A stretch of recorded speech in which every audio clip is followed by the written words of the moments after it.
Muy buenos días, estimados estudiantes de la Universidad de Ciencias Comerciales para el tema de contabilidad superior, estudiantes de contabilidad. Con este nuevo tema vamos a continuar con las clases de contabilidad superior que nos va a permitir a nosotros consolidar más ya los nuevos temas de la norma contable NIF, que nos ayudarán mucho a desarrollar los ejercicios que vamos a proponer y realizar según nuestro esfuerzo, según nuestro compromiso con su aprendizaje.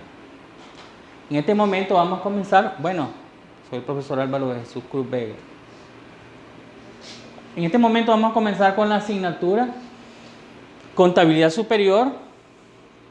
Como se dice, ¿no? La contabilidad superior prácticamente es la contabilidad en la cual ya el estudiante de contabilidad pública debe de consolidarse para enfrentar después los nuevos retos que se les vienen con las otras asignaturas de contabilidad. En este caso, estamos tocando el tema impuesto a la ganancia. Este tema que vamos a desarrollar implica que lo vamos a entender y comprender desde el punto de vista de las NIF. No vengo yo a establecer una cátedra de tributación, no, ese no es el fin. Para eso hay otra clase donde se les va a explicar los alcances de la tributación en Nicaragua, ¿verdad? Específica, pero este nada más es la tributación desde el punto de vista de las normas internacionales de información financiera. Y para esto hay dos normas, ¿verdad? En el tema de los impuestos a la ganancia, que están en la sección número 29, NIF para PYME. Ahí hay un compendio completo, ¿verdad? Y la NIF 12 también es otra norma, pero que corresponde a NIF Full. Hay también otro compendio, ¿verdad? En ese sentido, sobre que trata los temas de los impuestos a la ganancia. Claro que la sección 29, el contenido de la sección 29 de este tema de impuestos a la ganancia viene derivado de la NIF 12, ¿verdad? Según la norma internacional.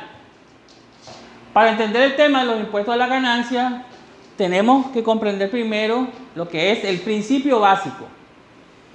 En la norma internacional, o en las normas internacionales que están referenciadas ahí, hablan de dos tributos, ¿verdad? Para el reconocimiento.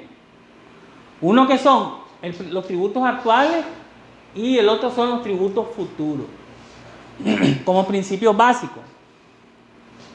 Los tributos actuales deben reconocerse como los impuestos corrientes, ¿verdad? ¿Y cuáles son esos impuestos corrientes? El impuesto sobre la renta, el impuesto de los ingresos para la alcaldía, el IMI, los impuestos de bienes inmuebles, etc. Y tenemos los otros que son los tributos futuros, que es el que se debe reconocerse como un impuesto diferido del IR, etc. ¿Verdad? Entonces la norma internacional trata de esos dos, los tributos actuales y los tributos futuros, ¿ya? Y cómo debemos de reconocerlo. Uno es impuesto corriente y el otro es impuesto diferido. Aquí esto está establecido en la norma tributaria, en la ley fiscal de nuestro país, el IR. El IR está clasificado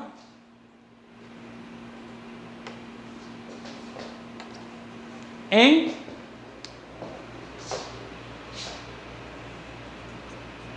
rentas de actividad económica,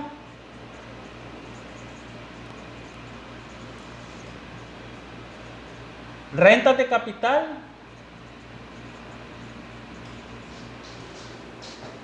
ganancias y pérdidas de capital y rentas del trabajo. Esta es la clasificación que hay dentro de la ley normal corriente del impuesto sobre la renta. En las rentas de actividades económicas, la tasa efectiva que se utiliza para aplicársela a la ganancia es el 30%, ¿verdad? Y ese 30% está relacionado como actividad económica a las compras y ventas de bienes y servicios. Este conjunto de tasas efectivas que estamos desarrollando aquí son tasas que se van a aplicar según el contexto del ejercicio, año 2015-2016, del caso práctico de la contabilidad superior, que es un caso único, ¿verdad? Una guía o una unidad 1 es la base para la unidad 2 y la unidad 2 es la base para la unidad 3, para que se consolide el ejercicio como tal. Todas son las tasas efectivas de acuerdo al contexto del año 2015 y 2016 se aplicaban estas tasas. Hoy en día, con la reforma del 2019, ¿verdad? Entonces, esto cambió, ¿verdad? Las rentas de actividad económica, bueno, ya les habíamos dicho, compra y venta de bienes y servicios. Las rentas de capital, la tasa efectiva es del 10%, según este contexto del 2015-2016. Y se aplica a los intereses de los certificados de depósito a plazo fijo, cuentas de ahorro, a los dividendos que reciben los accionistas o socios, etc. Se aplica el 10%. Eso se le llama renta de capital. Intereses de cuentas de ahorro, intereses de certificados, dividendos, etc. Después tenemos ganancias y pérdidas de capital. ¿Qué se aplica ahí como IR? Hay dos tipos de tasa efectiva. La tasa efectiva del 5% de bienes muebles, usados, etc. Cuando se vende un bien inmueble, se aplica la tasa del 5%. Aunque su tasa nominal es el 10% porque hay un crédito fiscal único que se aplica como deducción. Y la otra tasa efectiva es del 7%. Que se aplica a los bienes inmuebles, terrenos y edificios cuando se venden terrenos y se venden edificios. Se aplica el 7%, aunque su tasa nominal es del 10%. Hay un 30%, ¿verdad?, de deducción única fiscal, ¿verdad? Y en los 5% hay un descuento del 50% de deducción única fiscal. Entonces, estas son las tasas que se están aplicando según el IR, que es lo que nos permite a nosotros visualizar esa relación entre la norma legal tributaria y las normas internacionales de información financiera NIF, que están amparadas en esa sección número 29 y NIF 12. Pero ahora vamos a la siguiente clasificación: el impuesto corriente y el impuesto diferido, que es lo que establecimos aquí: impuesto corriente y impuesto diferido. El impuesto corriente, ahí se tiene que partir de una base tributaria. ¿Cuál es el valor que nosotros debemos de tener para poder aplicar estas tasas efectivas? Hay una base, hay un monto, hay un valor, hay una transacción, ¿verdad? Y eso es lo que nos permite aplicar estas tasas efectivas.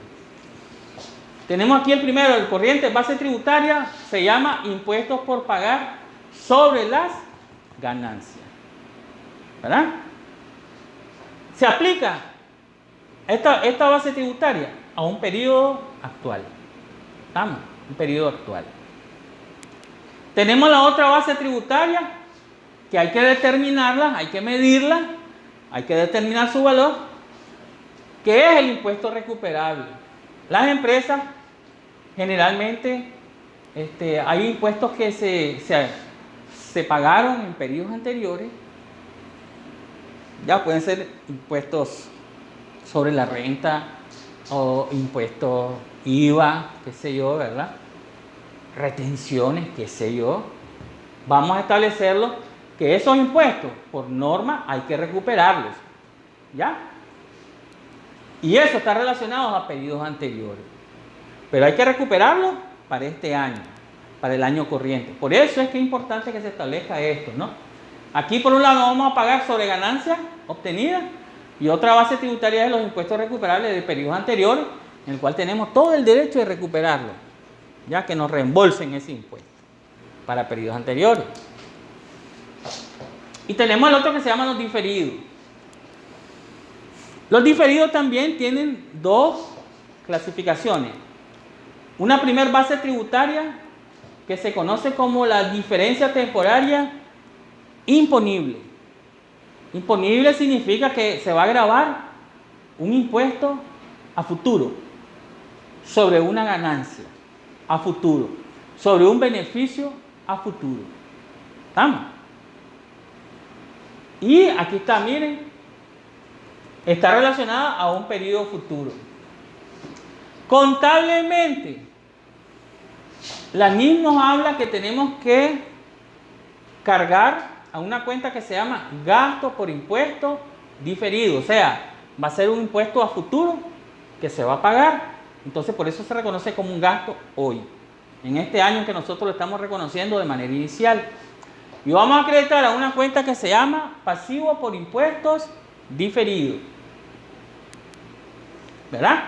Que es la obligación que tiene la empresa o el negocio a futuro, donde va a pagar el impuesto que está generando esta diferencia temporaria imponible o base tributaria. El otro que tenemos es la diferencia temporaria deducible. Diferencia temporaria deducible. Diferencia temporaria deducible. ¿Qué significa esto? Que también hay que determinar el monto de esa diferencia temporaria o esa base tributaria para aplicarla a periodo futuro. La norma recomienda, las NIF recomiendan, que el contador público debe cargarlo a una cuenta que se llama activos por impuesto diferido. ¿Estamos? Porque va a recuperarlos, según esto, ¿no? Y va a acreditar a una cuenta de ingresos por impuesto diferido. ¿Por qué un ingreso por impuesto diferido? Porque esto le va a generar a la empresa un beneficio futuro. Por eso la norma lo reconoce como un ingreso, pero por impuesto diferido. ¿Ya?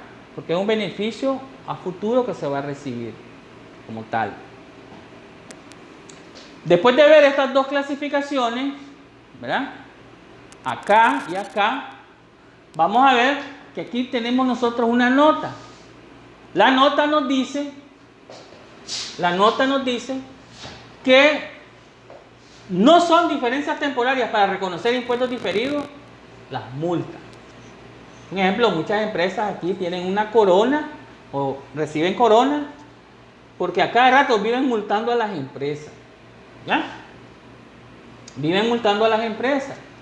Entonces, para la norma, esas multas, por un lado, según la ley fiscal, no son deducibles como gasto, no son deducibles al IR. Por lo tanto, la norma te dice que no es una diferencia temporaria tampoco, porque la empresa no va a recibir ningún beneficio a futuro de esa multa. Lo multaron por ser irresponsable, por querer ser o cometer algún delito, pues. El otro son los recargos tributarios, ¿verdad? Pues puede ser de la alcaldía o de la DGI, que son impuestos que no los pagaron en otros momentos, pero que se lo están aplicando ahorita. Entonces, eso puede ser recargos por mora, etc. Entonces, esos recargos, para efectos del IR, no son deducibles en la ley, ¿ya? Como tal. Pero sí, para la norma, tampoco no es una diferencia temporaria, ¿verdad? No genera ninguna diferencia temporaria. Ahí quedó como gasto contable, ahí quedó como tal, etcétera. Hay muchos casos ahí, pero todo eso lo van a ver ustedes cuando vean la clase de tributación o derecho tributario. Aquí tenemos dos ejemplos básicos para comprender todo lo que se ha explicado aquí, pero bajo efectos contables. Tenemos aquí el pasivo por impuesto diferido. Aquí les vamos a dar dos ejemplos. Hay más ejemplos. En el caso, ahí aparecen más ejemplos, pero ustedes con esto, ya ustedes como principio básico, ustedes lo van a comprender muy bien. Tenemos aquí anticipo recibido de cliente. Un ejemplo, la empresa no tiene mercaderías en la bodega, pues, para vender. Entonces, viene el cliente, bueno, te voy a dar el dinero, pero eso sí, me garantizás el producto, ¿no? Ahí me lo apartás. Perfecto, le dice a la empresa. Pero ese dinero que está recibiendo la empresa no es un ingreso ganado, no es un ingreso devengado. ¿Por qué? Porque la empresa no ha entregado el producto. No se ha dado la contraprestación, no se ha dado el intercambio recíproco, no se ha dado. Por lo tanto, esos ingresos que recibamos de los clientes sin haber entregado el producto es un ingreso no devengado. Por lo tanto, se reconoce contablemente en una cuenta de pasivo.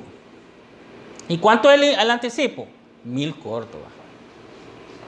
Pero esos 1.000 córdobas, ¿cuándo se van a convertir en ingresos, en venta? Hasta el próximo periodo, el próximo año. Ya a la fecha de corte de los estados financieros, 31 de diciembre. Es hasta ese momento que ese anticipo se reconoce como ingreso cuando se entrega el producto al cliente. ¿Qué dice la norma? Que como estos 1.000 córdobas generan un beneficio futuro, hay que imputarle como diferencia temporal imponible a los 1.000 el 30% de IR. Entonces ya se sabe que se va a pagar un 30% de estos 1.300 córdobas en IR. Entonces, ¿cuál es el asiento contable? Se carga gasto por impuesto diferido porque está relacionado con la actividad económica, con las rentas de actividad económica. Gasto por impuesto diferido. Y se acredita a un pasivo por impuestos diferidos de 300 córdobas. ¿Ya? Reconoce la empresa, según la NIF, esa obligación a futuro del IR. El otro ejemplo que tenemos es la revaluación de activos, bienes inmuebles, en este caso, cuando se revalúan los terrenos y los edificios. Esta cuenta de revaluación de activos prácticamente es el reconocimiento de una plusvalía, ¿verdad? Donde se vienen valorando año con año los bienes inmuebles, los terrenos y los edificios. Entonces se está generando una plusvalía, ¿ya? O un reconocimiento del factor de devaluación desde el punto de vista de la economía. Entonces ese factor de devaluación, ¿ya? De inflación, perdón, ese factor de inflación de los terrenos y los edificios, ¿verdad? Se reconoce una plusvalía en los bienes inmuebles. Supongamos que el valor de la plusvalía es de 2.000, o sea, por encima del valor original de los terrenos y los edificios, 2.000. Y a ese le vamos a aplicar un 7% de 140 córdobas, ¿verdad? Porque eso nos va a generar un beneficio futuro. El estar reconociendo plusvalías, ¿verdad? Es un beneficio que se está considerando a futuro. Por lo tanto, está sujeto al pago o el cobro del 7% si la empresa logra vender más adelante esos bienes inmuebles, ¿verdad? Por lo tanto, tenemos que reconocerlo. 140 córdobas. ¿Pero dónde lo vamos a reconocer? Los 140. No a gasto por impuesto diferido, porque no es el negocio de la empresa estar comprando y vendiendo terrenos y edificios, porque lo que él vende es otra cosa, zapatos, ropa, ¿verdad? Entonces, donde nosotros acreditamos la plusvalía, en este caso, a superávit por revelación de activos, ahí vamos a cargar el impuesto diferido. Y aquí vamos a acreditar al pasivo por impuesto diferido. ¿Estamos? ¿Qué pasa después? Supongamos que la empresa, ¿qué pasa con la empresa? Que en el siguiente año ya el cliente se llevó sus mercancías y facturan los 1.000 córdobas. Supongamos que la empresa vendió los terrenos y los edificios, pues, para comprar otros. Entonces, dice la norma que hay que revertir o hacer una reversión del impuesto diferido. Pero para el siguiente periodo, ¿cuál va a ser el asiento? Cargar a pasivo por impuestos diferidos si la empresa ya facturó la mercadería al cliente o si la empresa vendió terreno o edificio, se carga aquí. Pero si es de los clientes, entonces no se va a acreditar al gasto, ¿estamos? Sino que se va a acreditar a una cuenta que se llama ingreso por impuesto diferido. ¿Por qué se debe acreditar aquí como ingreso por impuesto diferido? Porque el gasto, ¿verdad?, se registró contablemente y fue a parar a la cuenta de ganancias acumuladas, el gasto.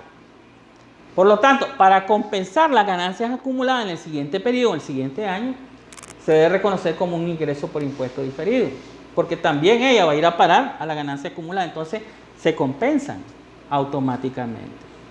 Y entonces, en la cuenta de pasivos por impuesto diferido se cargaría y se acreditaría ingreso por impuesto diferido. Pero nunca el gasto en ese sentido. Pero en el caso de superávit por revaluación de activos, ya, se carga siempre a pasivo por impuesto diferido y se vuelve a acreditar a superávit por revaluación, ya, para compensar. ¿Ya? Ahora vamos a los activos por impuestos diferidos. Aquí es desde el punto de vista de los activos, no de los pasivos. Ahí tenemos un sinnúmero de ejemplos, pero aquí he agarrado dos. En este caso tenemos la operación 3, costo de garantía. Esto de los costos de garantía, muchachos, es cuando las empresas, o muchachas, las empresas venden un producto o dan un servicio, pero te dicen, tenés 6 meses de garantía, o 1 año de garantía, o 3 meses de garantía. Entonces, para la empresa eso es un costo. Hay que provisionar ese costo. Y la provisión de ese costo es de 500 córdobas. Esta es la base tributaria. Como la revaluación, estos 2.000, que es la plusvalía, es la base tributaria. O como el anticipo que recibimos del cliente, esa es la base tributaria. Igualito es en los activos por impuestos diferidos. Siempre debe haber una base tributaria. En este caso, el costo de garantía, 500 córdobas. Allí también pueden ir las primas de seguro, etcétera, ¿no? Pero ¿qué significa esto? ¿Qué significa esto? Un ejemplo, el costo de garantía es un gasto contable. Pero para la norma fiscal, te dice, estos 500 córdobas que vos me registraste en gasto, no es deducible el impuesto de este año. ¿Por qué? Porque no has pagado garantía, no has asumido pagos directos de garantía. Entonces, estos 500 córdobas pasan al siguiente año. Pero si el otro año, un ejemplo, la empresa, que viene un cliente, mira, esta pieza me salió mal, entonces se le repone. Mira que este vehículo, qué sé yo, tiene esta fallita, pues lo mandan a reparar. Pero todos esos reclamos de los clientes se aplican a la garantía. Entonces la norma fiscal te dice que hasta que realmente estés pagando o costeando la garantía, hasta en ese momento te voy a reconocer el IR como un gasto deducible. Pero mientras tanto, no. Solo que lo provisioné, no te lo puedo aceptar como deducible. Entonces, eso hace que se reconozca un impuesto diferido. Por lo tanto, el costo de la garantía es del 30%. ¿Ya? Y aquí nos da 150. O puede ser una prima de seguro, que no logramos amortizar en este año, sino que lo vamos a lograr a amortizar el siguiente año. Entonces, ahí también, el saldo que quede de la prima de seguro, vamos a suponer que son los 500 córdobas, se le va a aplicar el 30% porque va a ser deducible al IR del próximo año. En este caso, 150. Y aquí tenemos el cargo. Activo por impuesto diferido, 150, porque es un derecho que nos da a nosotros, ¿verdad? Desde el punto de vista de las NIF. Y la ley como tal, ¿no? En su espíritu como tal. Y crédito a ingreso por impuesto diferido. El otro son las pérdidas de explotación. El año pasado, o este año, tuvimos una pérdida de explotación de 10.000 córdobas. ¿Estamos? Según la conciliación fiscal. Que eso lo van a ver más adelante en un video que les voy a mandar sobre la conciliación fiscal. La pérdida de explotación es de 10.000.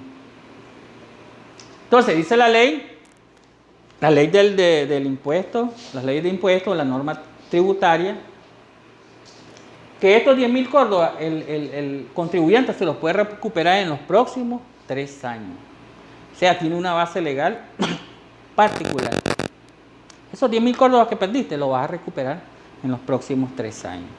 Entonces, eso le da el derecho al contribuyente de recuperar esa pérdida y aplicársela a las ganancias a futuro.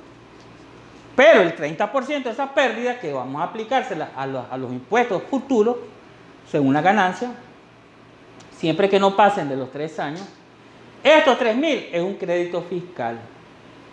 Para la NIF es una diferencia temporaria deducible, es una base tributaria.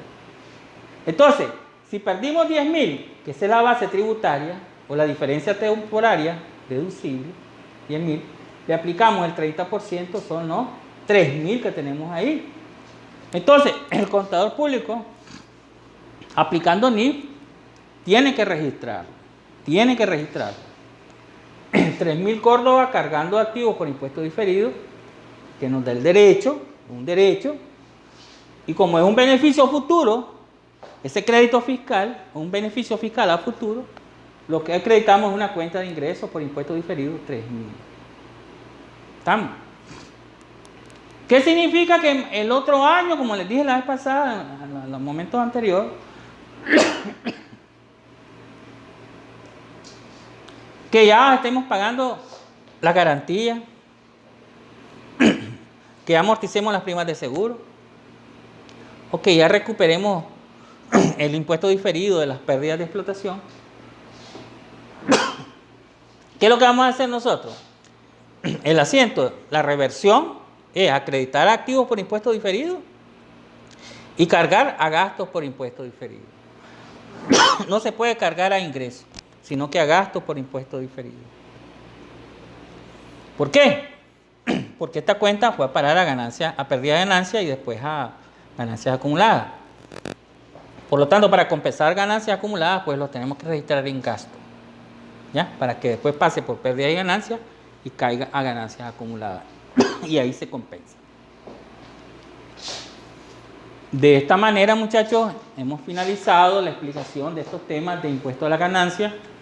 Espero que lo estudien, no solamente lo vean una vez el video, véanlo 2 o 3 veces hasta que capten el mensaje de lo que les quiero decir sobre este tema que es tan importante y muy importante para las normas internacionales. No solamente para contabilidad superior, sino que para otras asignaturas de contabilidad donde van a aplicar ustedes todo este proceso. Entonces, muchas gracias por haberles dado esta explicación.